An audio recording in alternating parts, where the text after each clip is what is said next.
Eu morava na minha mochila.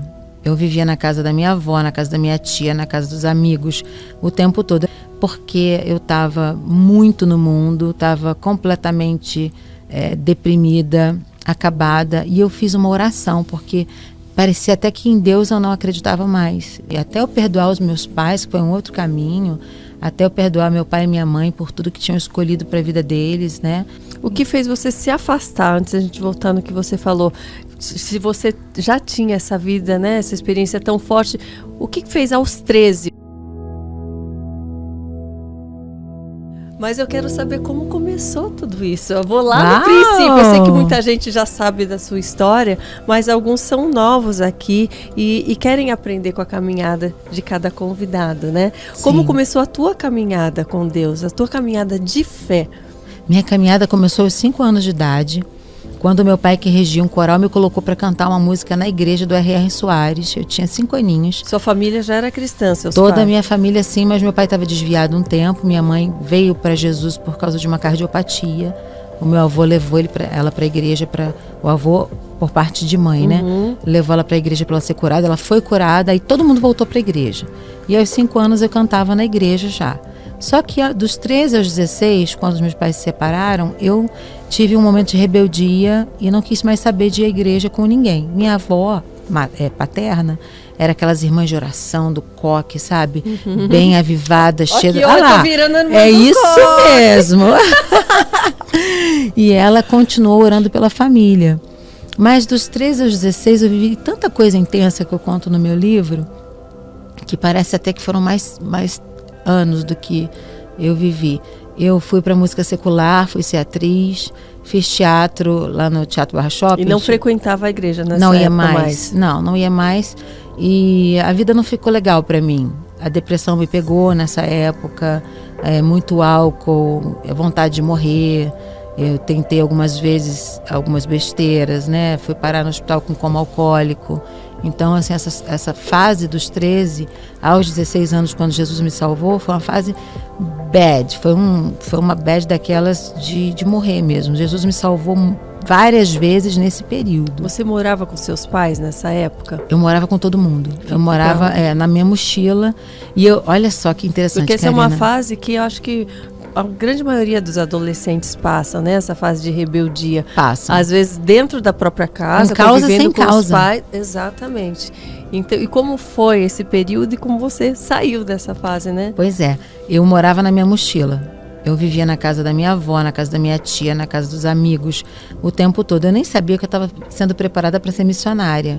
Porque hoje eu vivo na minha mochila, na minha mala de novo, né, para todos os lugares. Sim. Mas o momento em que eu me converti é um ponto muito forte na minha vida até hoje, porque eu estava muito no mundo, estava completamente deprimida, acabada, e eu fiz uma oração, porque parecia até que em Deus eu não acreditava mais. Eu estava tão gelada, tão magoada, sabe? Por tudo, relacionamentos errados, pessoas que tinham um perfil abusivo emocionalmente falando. Então eu fiz uma oração: Senhor, se o Senhor é aquele mesmo Deus que eu servi com 5 anos de idade, que eu fui batizada com o Espírito Santo e falei em línguas, fala comigo. Você foi batizada com 5 anos também? Com línguas estranhas, foi algo forte. Com a minha avó, desde muito menina, eu vivia o poder do Espírito Santo, cura divina nas casas, sabe? As pessoas eram trazidas assim, doentes, a minha avó dispensava o carro, pode ir embora o carro, deixa a pessoa, e a pessoa levantava e era curada. O que fez você se afastar, antes da gente voltar no que você falou, se você já tinha essa vida, né, essa experiência tão forte, o que fez aos 13 você mudar de rumo, assim, O divórcio dos meus pais. Meus pais eram muito firmes na igreja. Era um casal muito perfeito para mim. Eu tinha uma idolatria por aquele relacionamento perfeito. Eu não conseguia ver falhas nos dois. Eles eram chamados de casal 20. E aí, quando eles se divorciaram, aquele meu mundo caiu. Uma decepção forte. Foi forte. Até eu perdoar os meus pais, que foi um outro caminho. Até eu perdoar meu pai e minha mãe por tudo que tinham escolhido para a vida deles, né?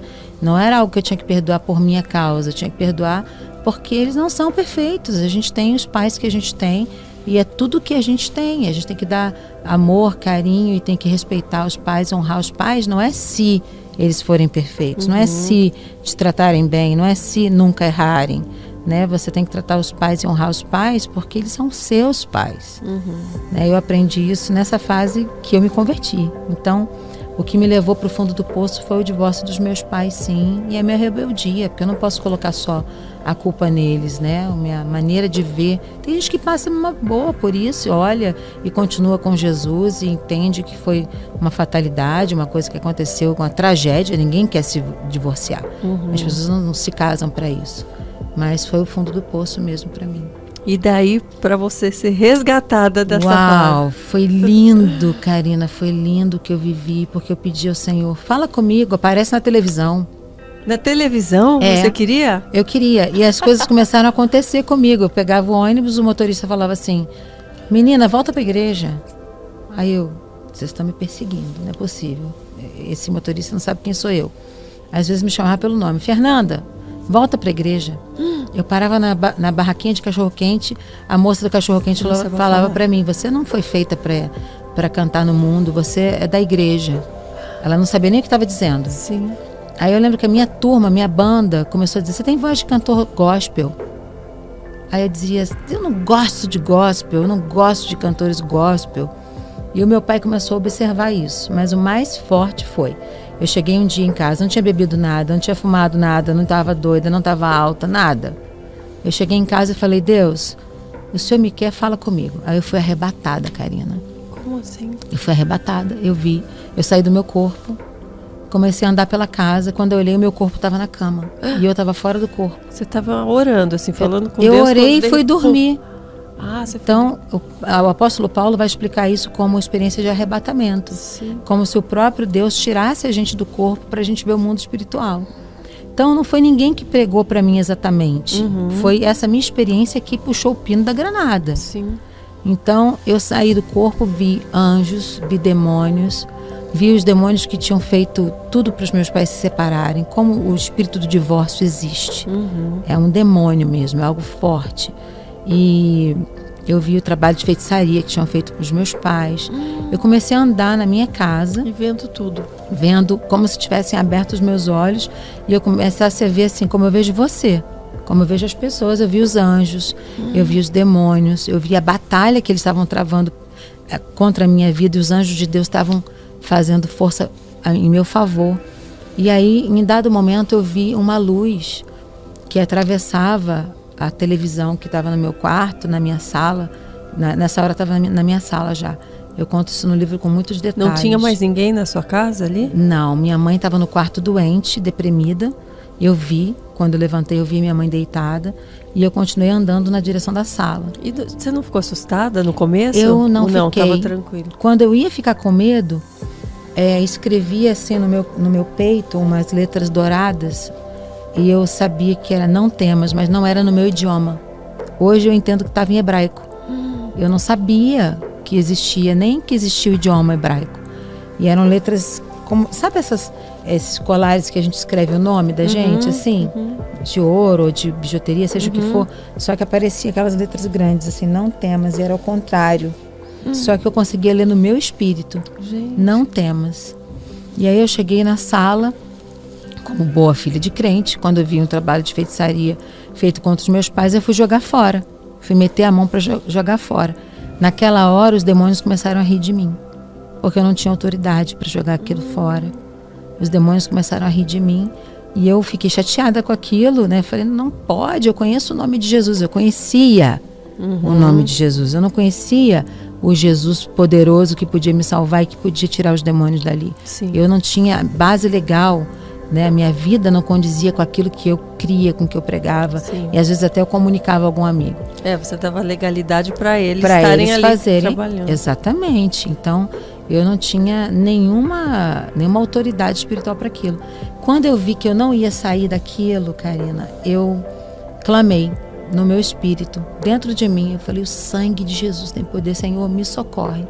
Quando eu clamei, a porta da minha sala se abriu e parecia maior, e um anjo enorme apareceu na porta. Ele tinha cabelos para trás, assim como se ele tivesse um coque samurai, vamos dizer. Cabelos brancos como prata, assim, prateados mesmo, brilhava. Eu conto para você como se estivesse vendo agora. E uma roupa branca muito grande. Ele entrou, não falou comigo, não falou assim, diz o Senhor, não apontou para mim, não fez nada. Ele entrou, jogou fora o trabalho de feitiçaria e tudo que tinha cor foi ficando em glória, foi ficando branco, branco, branco, branco. Nenhuma cor resistia àquela glória que ia entrando na frente do anjo. Ali eu tive certeza que Deus estava falando comigo. E uma luz me atravessou o peito quando ele saiu, tirou os meus pés do chão e eu fiquei no meio do caminho assim. E aquela luz era como voz de muitas águas, era como muita luz, era como uma voz de trombeta forte, grossa. Era intenso em mim. E aquela voz falou comigo assim: não te deixes vencer, pois tu podes morrer sem a luz do céu ver. Lá do alto da cruz jorram raios de luz que te podem iluminar. Só então has de ver, nunca mais vais morrer, pois Jesus veio para te salvar. E me soltou. Nossa. Aí quando aquela luz me soltou, eu pensei: será que eu estou morta? Eu pensei. Mas eu sabia que eu não podia estar morta porque eu tinha que confessar a Jesus. Aí eu voltei para o meu quarto. E aquela mesma voz que escrevia em mim, aquela mesma palavra que aparecia, disse: deita na sua cama. Deus falou comigo. E o nojo de deitar no meu corpo, porque quando a gente está fora do corpo, a gente tem outra sensação do mundo espiritual. E a carne, né, miserável corpo dessa morte, é a nossa carne, o apóstolo Paulo vai dizer. Então eu deitei no meu corpo e bati sentada na hora. Eu fiquei mais de 8 horas nessa visão, durante o sono. Durante o momento que eu orei e deitei, até de manhã, quando eu acordei, e fui para casa do meu pai. Ele estava morando com a minha avó. E comecei a contar igual a metralhadora, contando tudo. E a minha avó lá na cozinha: glória a Deus, aleluia, glória a Deus, aleluia. Lembrando todos os detalhes, né? Porque você sabe que eu vi um vídeo essa semana justamente falando que como saber se realmente foi real uma experiência assim, né, sobrenatural, se a mensagem realmente veio de Deus, que você lembra todos os detalhes, eu lembro, né? até hoje, tem 30 anos isso, 29 anos isso. E eu lembro que a minha avó estava em jejum há 3 dias. Olha, você vê como para tem Deus poder. falar comigo. E eu não sabia. E aí ela: glória a Deus, a voz grossa lá dentro, glória a Deus, aleluia. Aí meu pai me fez uma pergunta: o que você quer ser? Aí eu falei: eu quero ser pastora. Aí ele: mas com a vida que você está levando, você não pode ser pastora. Aí eu achei que era o meu trabalho. Então eu peguei o telefone, liguei pro Maurício, que fazia todas as minhas produções de secular, né, de música secular. Falei: não canto mais na banda, vocês precisam achar alguém para me subir. Bota o sub, manda o sub. Liguei pro teatro, a gente estava estrelando Shaimum, a Floresta Rosa. Shaimum e Floresta Rosa, isso. Eram duas peças de teatro infantil. E eu falei: coloca a minha sub. Que eu não sabia, mas ia ser a Fernanda Crispim, que hoje faz a voz da Fiona. Olha. É uma grande dubladora, uma mulher tremenda de Deus. Fez um clipe meu também comigo, né? Fez um clipe comigo, fazendo o meu personagem na infância e na adolescência. E eu larguei tudo e fui no show evangélico. Quem estava nesse show? Quem? Eixla. Eu sabia que essa hora ia chegar. Quem estava lá cantando? Eixla estava cantando nos louvores e o Emerson, que é meu marido, estava tocando. E eu, muito besta, dizendo que música secular não prestava, que era ruim, que era de má qualidade, que as pessoas eram muito bregas. Eu, que a secular ou que a... A gospel. A gospel. Eu falava mal da música gospel. Olha que besta que eu era, toda dizendo que era de má qualidade e tal. Quando eu entrei, que eu vi o povo tocando e cantando, falei: que ignorância minha, gente, que pensamento mais altivo. E comecei a chorar na presença de Deus. E ali, a Eixla e o Emerson me ganharam para Jesus. A Lislane também estava, a irmã da Eixla. Eu comecei a cantar junto com eles e a chorar no Altos Louvores. Eu lembro que naquele dia eu comprei todos os... Não era CDs, era LPs, eram fitas cassetes. E eu entrei no meu quarto para orar. Eu só virava a fita de lado e continuava chorando. Virava e continuava chorando. Por 8 horas eu fui liberta ouvindo os louvores. Chorava e estava sendo liberta o tempo todo. E eu lembro que eu continuei tendo visões. eu continuei vendo o poder do Espírito Santo no meu quarto. E ali, depois de 1 ano, 2 anos, andando com a Ístula, nós nos conhecemos, né? Andando com a Ístula, com a Lislane, com mais amigas, eu vi Jesus. Eu tive uma experiência com elas de libertação muito forte. E eu estava tocando na casa da minha avó, tocando violão com as amigas e tudo, e nós caímos no poder de Deus. Quando nós caímos no poder de Deus, eu tive alguns flashes da presença de Jesus. Eu vi os pés dele, eu vi as mãos dele, eu vi os cravos na testa, furados. Eu não conseguia ver por completo, era muita luz, mas eu tive essa experiência e toda a minha família foi liberta a partir daquela experiência que eu tive. Eu pedi a Deus para tocar os meus pais, para tocar a minha mãe, né, especificamente. Aí minha mãe voltou para Jesus, meu pai voltou para Jesus, todo mundo foi voltando para Jesus em casa. E a minha avó sendo essa coluna de oração o tempo todo. Mas foi uma fase que nós orávamos todas juntas num quarto todo rosa, dedicado ao Senhor, consagrado ao Senhor. E nós tivemos uma adolescência muito intensa no poder de Deus. Eu costumo dizer que era o suco do que nós íamos viver no futuro.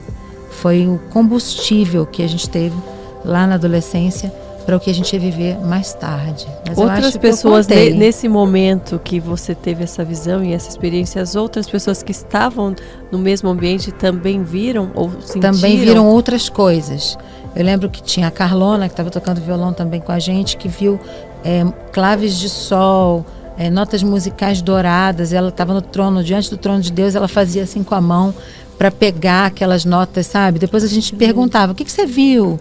Aí uma outra amiga viu quando um inimigo saiu do nosso meio, quando um espírito maligno saiu do nosso meio, estava tentando entrar e os anjos vieram guerrear. E meu pai, nessa época, tinha tentado suicídio. Nós fomos até a casa do meu pai para orar e nós tivemos a visão do meu pai sendo liberto. Então nós saímos de lá no carro, as meninas super poderosas em Jesus, com visões, com revelações para ir em lugares exatos, objetivos, para a gente desfazer uma obra de feitiçaria, pegar um objeto que estava na casa de alguém. Deus ia dando revelação para a gente e isso não parou mais. Até hoje a gente tem essa sensibilidade em Deus, esse dom do Espírito Santo que foi dado sem arrependimento.